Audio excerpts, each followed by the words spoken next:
Thank you. I originally thought I was going first, and then I thought I was going last, so you've caused yet another surprise, Mark. Can I say I stepped down as president of the Royal Irish Academy about 3 months ago. So anyway, and I am a historian. I thought maybe he was going to be really upend everything and put the historian last. But anyway. When I was talking earlier to Pat said, yeah, we should coordinate our jokes. Now, I don't do jokes in public lectures because years of reading them come back to you in first-year exam scripts, completely mangled, kind of puts you off. But echoing some of what Daly said, but not all of it, I think I'll take a Morecambe and Wise approach and say we should look to some extent at the brighter side of life.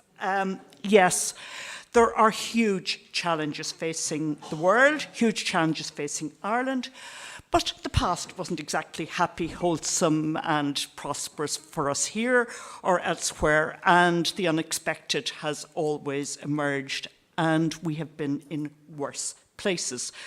So let's retain some sense of proportion. The world is actually less violent than the past.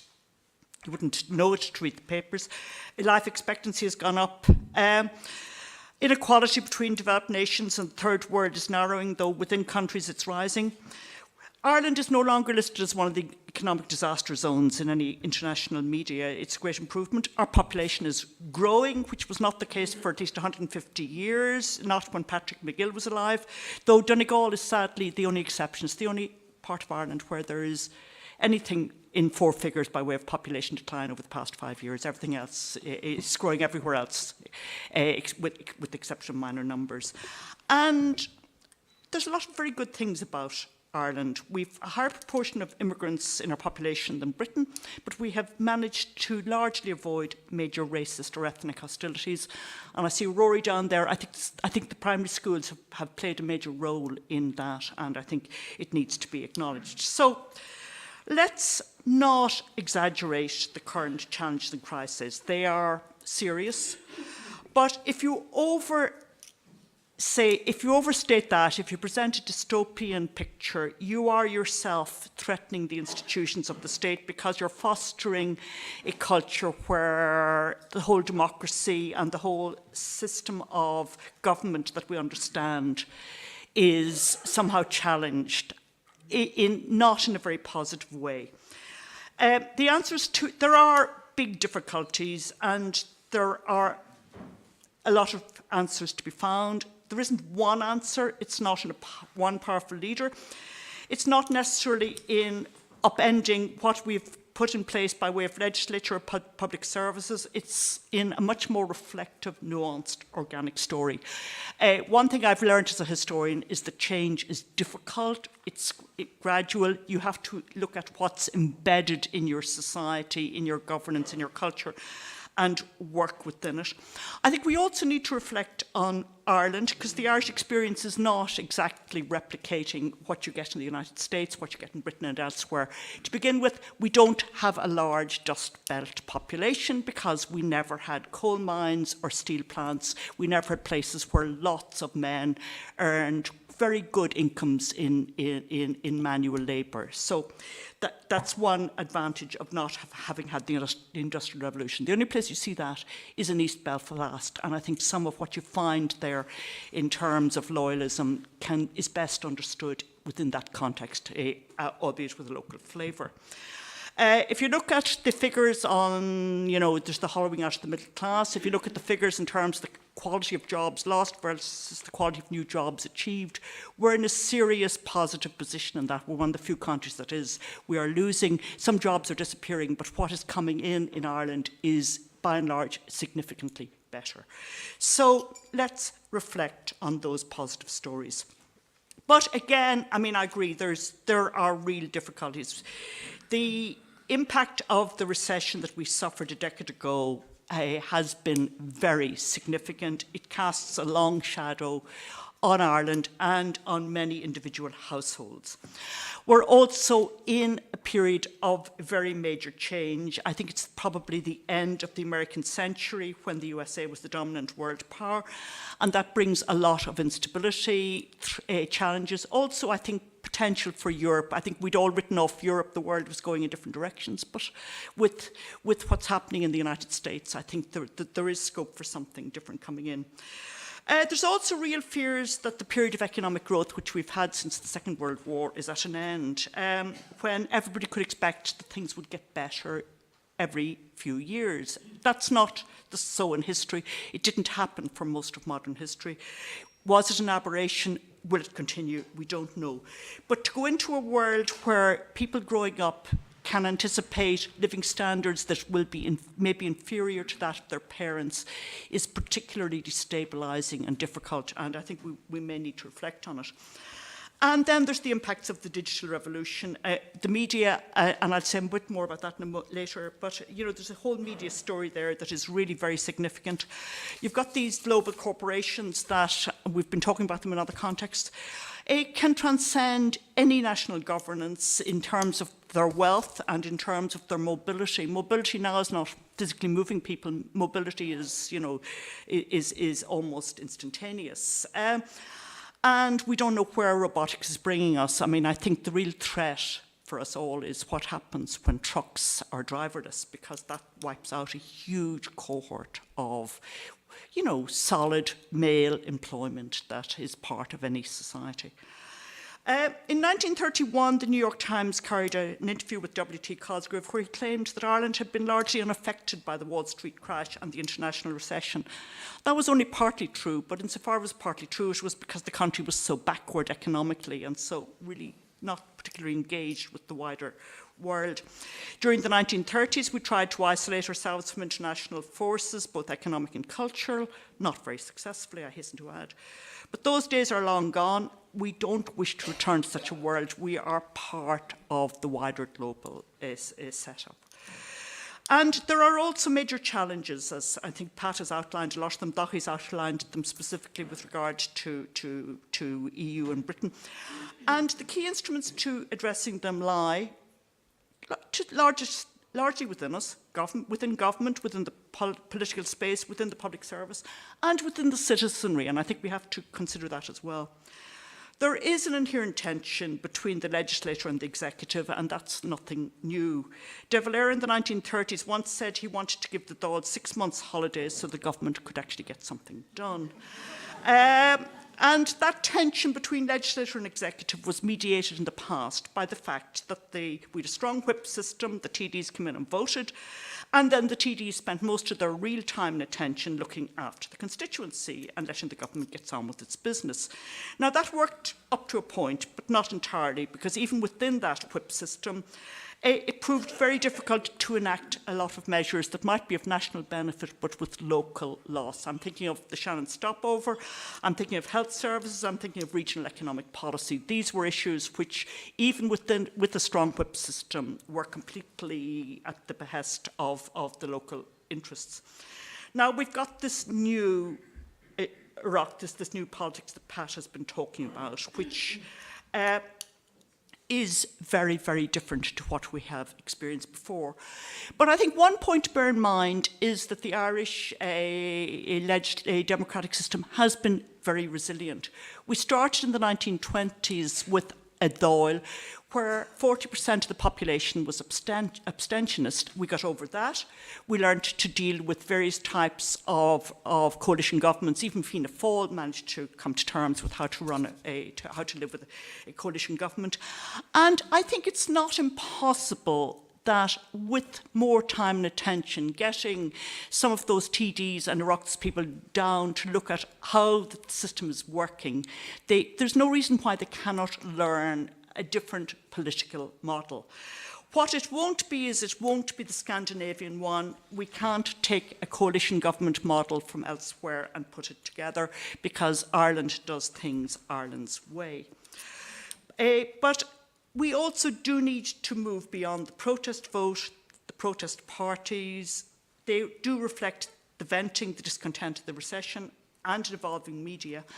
But there needs to be an understanding that government matters. During the last election, there was one opinion poll where a majority of those polled did not see that electing a government was part of what they should be voting for.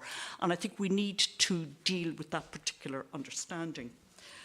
But even if you had a majority government at the moment, I think very, very difficult pressures. Expectations are much higher than in the past. We had rotten medical services in the past a lot of the time. We had schools that were seriously underperforming. People did not protest. People did not demand better. We live in a much more critical, self-critical world.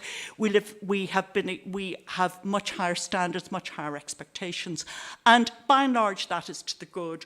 But it's also something that does need to be mediated. First of all, the electoral cycle doesn't necessarily lend itself to the best government. A lot of the decisions we need to take a long time to implement.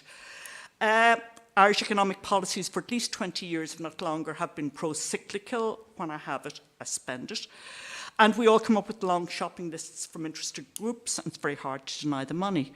But this is a politics that does in itself exacerbate crises. It doesn't resolve problems. The seeds of the current housing crisis were actually sown during the Depression, when nothing was happening by way of planning.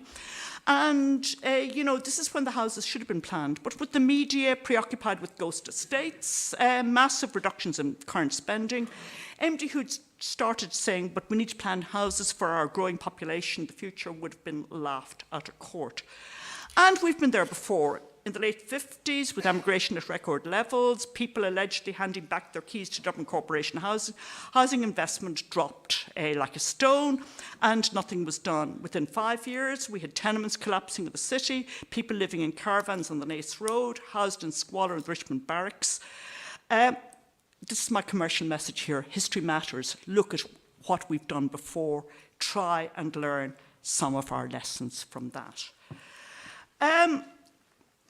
During the long, tortuous years when we were trying to resolve the Northern Ireland problem, and Daly knows this space much better than I do, commentators often spoke of the politics of the last atrocity.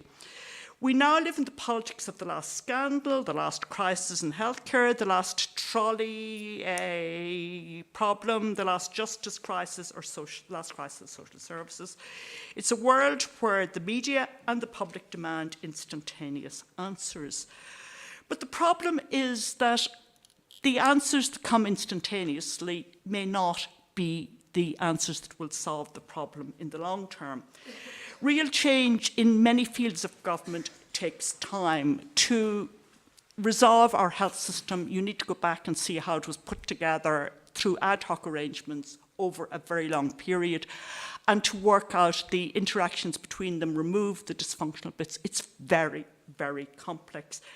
And there is rarely one magic answer. It's often a matter of going through a whole series of things. I used to tell people for a long time that history was something like 40 Shades of Grey, and then I had to drop the term for very obvious reasons. And I've frozen on it many times since. But quite seriously, it's the complexity of these issues that is really at the core. And complexity doesn't make good headlines, doesn't give easy answers, and we need to bear that in mind. The problem we're in at the moment is that we need to be less reactive about these matters. We need to stop looking for instant solutions, and we need to be prepared to take time. But time is not what contemporary media wants. Time doesn't get you many tweets, and time is not in line with the electoral politics of the country. So, how do we get over that? First of all, historians don't have to provide solutions. We can condemn everything that was done in the past and praise it, and we can reflect on it. But anyway, let me try a few key points. Communication is key. I think one of the shocking things of the recent the tribunal in Dublin Castle are the number of people who've come in front of Judge Peter Charlton and said they don't follow the news, they don't read it, and they don't really know what's happening. And that is sadly not unusual. We're in a room of news junkies. We wouldn't be here if we were not. And I think we need to reflect on the people who are not news junkies, who are out there and who don't think in any systematic fashion about these stories, about the issues in relation to government, and work out how can we transcend that huge information bubble, which is filled with trivia. I mean, check on the Irish Times, what are the top 10 stories at any time? A lot of them are very exotic and, you know, strange, trivial things. You know, sometimes the big media story. No, I don't. I don't mean politics. You know, the crocodile that ate something or other. You know, it's these kind of ones that will be the #1 click on your website. So, I mean, we do have a problem in terms of communication. And it's one that our political system needs to overcome. In the 1960s, television paralysed politics for some years. They got past it. And I'm intrigued to see that the new Taoiseach is setting up a new communications unit. And I think it'll be interesting to see, will that be able to do something? John Concannon, I worked with on commemoration, and he'll do something original, which will be worth teasing out in it. More important than the media, there is the vision thing, to quote George Bush. Some kind of vision is needed, and it has to be one that articulates hope rather than fear, but without creating undue expectations. I think Macron in France is a very interesting example. He's given them a sense of purpose, but he's also threatening fairly serious reforms, and, you know, it's an interesting combination. In terms of Ireland, I don't think strong and stable government would be the best message to run with. It hasn't worked elsewhere. But something needs to be done in terms of a restatement of national purpose. And I think we should reflect a moment on 2016, which was the centenary of the 1916 Rising. You had this interesting dysfunctionality, but it was a very positive one. We'd gone through an election where it was quite clear the electors were very angry, where we could, you know, and we were in a position of considerable political instability. Yet, in terms of the centenary of the Easter Rising, you got a very harmonious, content, relaxed nation that was at ease with Irish people who fought in World War I, Irish people who fought in 1916, many other topics. So there was something interesting there. There was a national vibe that had not been captured in the election or by any of the political parties as such. For the first 50 years, the message was an uncomplicated nationalism, undoing the treaty, an Irish Ireland for business, unrealistic rhetoric about partition. In the 60s, Lemass kept the national bit, linked it with economic growth, and he was very good at giving people hope and talking up the economy at times when, frankly, the stats were not that particularly exceptional. I mean, he actually made positive noise about the 61 census at a time when the population was at the lowest level ever recorded. And that's some achievement. He also divvied up whatever gains there were as broadly as possible. Since the 60s, the political vision hasn't gone much further than the economy or spending programs that are going to be delivered, more goodies for people. And I think we have to look at where do we go from here. 21 to 2016, there was a government vision which was regaining our sovereignty. Now, we could have a good debate as to what does sovereignty mean for a small country in an open economy in the 21st century. I think it means Europe. I think it means lots of things. But anyway, but this was a clear message. It gave a sense of purpose, and it worked. And it's interesting is the sense of purpose vanished once that particular regaining sovereignty had been secured. So where do we go? I think one thing worth reflecting on is the Northern Ireland question. I mean, one of the areas where the Irish government really worked hard and relentlessly over a long time was to secure some form of solution in Northern Ireland. It was slow, patient, systemic work. It didn't capture votes. There weren't many elections won on doing a good job in Northern Ireland. EC membership was the key political objective of the 60s, and that was an objective that went through all the storms of that period, including Northern Ireland. We do need to make Brexit and the challenges that it is creating for Ireland, and we've heard so much about that, the #1 objective, the mission over the next 5+ years. It won't be addressed by any one dramatic gesture. It demands patience and time. There are going to be huge and very difficult decisions to be taken, as we've heard last night. And it must surmount the short-term distractions as well. But given that 85% of those polled recently are clear that Ireland's future lies within the EU, it should be the kind of goal that can command a sense of purpose. And it is important that we create an awareness that negotiating Brexit really will impact on every other aspect of Irish life. In 1973, the enthusiasm was that membership would release money to do all kinds of nice things, health and welfare, etc. We need to get a more nuanced message that if we don't manage Brexit well, everything we're trying to do in every other aspect will not happen. So I think there has to be a sustained messaging. It is also something where it should be possible to achieve some broader consensus within the Oireachtas, but we need to communicate this out to a wider public.